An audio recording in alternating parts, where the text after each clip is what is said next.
This one is a cooperative game, but it also does have some optional competitive elements that you can feel free to mix in. But in this game, your noble leader has been murdered, and the players have been tasked with trying to discover who the culprit was and which of the nobles might be traitors. To do this, players are going to have to locate different clues and witnesses, take testimonials, and use logic and deduction in order to eliminate possible suspects. Players are going to be choosing a faction and each selecting a hero along with 3 lieutenants who are going to be helping them along the way, and players will also get some starting gear and resources. There are some shared decks in this game that players are going to be using in order to explore the different areas and gather different cards, with the most important cards being the light and darkness cards, because this is where you're going to be getting your clues and information in order to determine who might be loyal and who might not be. You do also use a unique mix of suspects, terrain, loot, and enemy types every time that you play this game to make sure that every game plays different from each other and that the information you learn in one game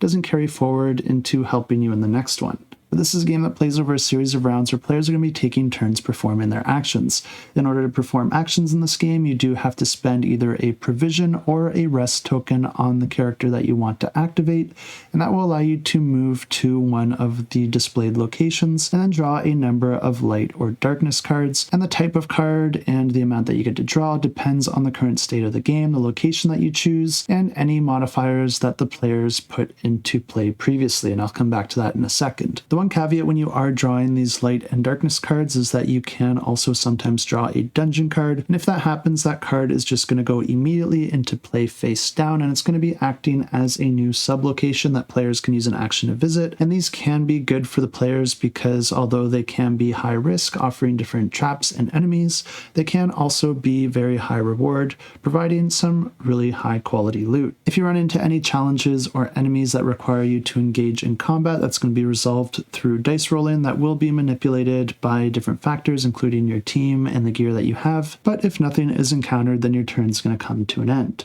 Once players run out of tokens and energy, they can choose to take a camp action that is a free action to take, and this will allow you to recover some of your resources and energy, prepare for the following day, and spend different fire tokens in order to light up different areas in order to allow you to draw more of those cards when you do visit those locations. If the players are able to discover who the conspirator is, go to their location, and then defeat them in battle, then they win the game. But if all the players are defeated before that happens, then the players lose. But if you are interested to learn more about this one, you can go ahead and check it out, and I will have it linked down below.